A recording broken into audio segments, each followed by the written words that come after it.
Sir ನಮಸ್ಕಾರ. ನಮಸ್ಕಾರ. ತಮ್ಮ ಪರಿಚಯ ಸರ್? ಎಲ್ರಿಗೂ ನಮಸ್ಕಾರ. ನಾನು ನಿಮ್ಮ ನಿತಿನ್ ರಾಜಾರಾಮ್ ಶಾಸ್ತ್ರಿ, ಖ್ಯಾತ ಸುಗಮ ಸಂಗೀತ ಹಾಗೂ ಹಿನ್ನೆಲೆ ಗಾಯಕ ಮತ್ತು golden book of world record holder. ನಾನು ಈ ದಿವಸ ಡಿಸೆಂಬರ್ 29ನೇ ತಾರೀಕು ಇಬ್ಬರು ಮಹನೀಯರನ್ನ ಸ್ಮರಿಸುವಂತ ಒಂದು ದಿವಸ. ಯಾಕೆಂತಂದ್ರೆ ಇವತ್ತು ಮೊಟ್ಟ ಮೊದಲ ಜ್ಞಾನಪೀಠವನ್ನ ಕನ್ನಡ ಸಾಹಿತ್ಯಕ್ಕೆ ತಂದುಕೊಟ್ಟಂತಹ ರಾಷ್ಟ್ರಕವಿ ಕುವೆಂಪು ಅವರ ಜನ್ಮದಿನದ ಸ್ಮರಣೆ ಹಾಗೂ ಖ್ಯಾತ ಸುಗಮ ಸಂಗೀತ ಗಾಯಕರು ಹಾಗೂ ರಾಗ ಸಂಯೋಜಕರು ಆಗಿರ್ತಕ್ಕಂಥ ಡಾಕ್ಟರ್ ಸಿ ಅಶ್ವಥ್ ಅವರ ಜಯಂತಿ ಹಾಗೂ ಪುಣ್ಯ ಸ್ಮರಣೆ. ನೋಡಿ, ಜನ್ಮದಿನದಂದೇ 2009ನೇ ಇಸ್ವಿನಲ್ಲಿ ಡಾಕ್ಟರ್ ಸಿ ಅಶ್ವಥ್ ಅವರು ದೈವಾಧೀನರಾಗಿರೋದು ಅದು ಒಂದು ರೀತಿಯಲ್ಲಿ ಸುಕೃತ. ಯಾಕೆಂತಂದ್ರೆ ನಾಳೆ ದಿನ ವೈಕುಂಠ ಏಕಾದಶಿ.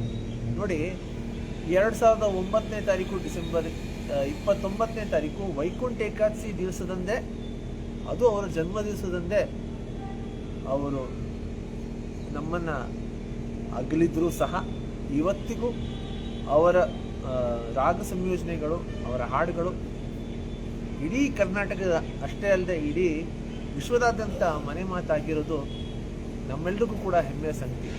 ಹಾಗಾಗಿ ಇವತ್ತು ಕರ್ನಾಟಕ ಸುಗಮ ಸಂಗೀತ ಪರಿಷತ್ತು ಮೈಸೂರು ಘಟಕ ಡಾಕ್ಟರ್ ನಾಗರಾಜ್ ವಿ ಭೈರಿ ಅವರ ಅಧ್ಯಕ್ಷತೆಯೊಂದಿಗೆ ನಾವೆಲ್ಲರೂ ಮೈಸೂರಿನ ಸುಗಮ ಸಂಗೀತ ಗಾಯಕರಾಗಿರ್ತಕ್ಕಂಥ ನಾನು ನಿತಿನ್ ರಾಜಾರಾಮ್ ಶಾಸ್ತ್ರಿ, ಶ್ರೀಮತಿ ಇಂದ್ರಾಣಿ ಅನಂತರಾಮ್ ಅವರು, ಶ್ರೀಮತಿ ರಶ್ಮಿ ಚಿಕ್ಕಮಗಳೂರು ಅವರು, ಶ್ರೀ ರಾಜೇಶ್ ಪಡಿಯಾರ್ ಹಾಗೂ ಡಾಕ್ಟರ್ ಇ ಡಿ ಶ್ರೀನಿವಾಸನ್ ಹಾಗೂ ಬೆಟ್ಟೇಗೌಡ ಅವರು ನಾವೆಲ್ಲರೂ ಸೇರಿ ಡಾಕ್ಟರ್ ಸಿ ಅಶ್ವಥ್ ಅವರ ಹಾಡುಗಾರಿಕೆಯ ಹಾಗೂ ರಾಗ ಸಂಯೋಜನೆಯ ಕೆಲವು ಗೀತೆಗಳನ್ನ ಹಾಡ್ತಾ ಇದ್ದೇವೆ ಹಾಗೂ ಹೆಚ್ಚಿನ ಜನರೇಷನ್ಗೆ ಸುಗಮ ಸಂಗೀತವನ್ನು ಮರುಪರಿಚಯ ಮಾಡಿಕೊಡ್ಬೇಕು ಅಂತ ಹೇಳಿ ಈ ಕಾರ್ಯಕ್ರಮವನ್ನು ಮಾಡ್ತಾ ಇರೋದು.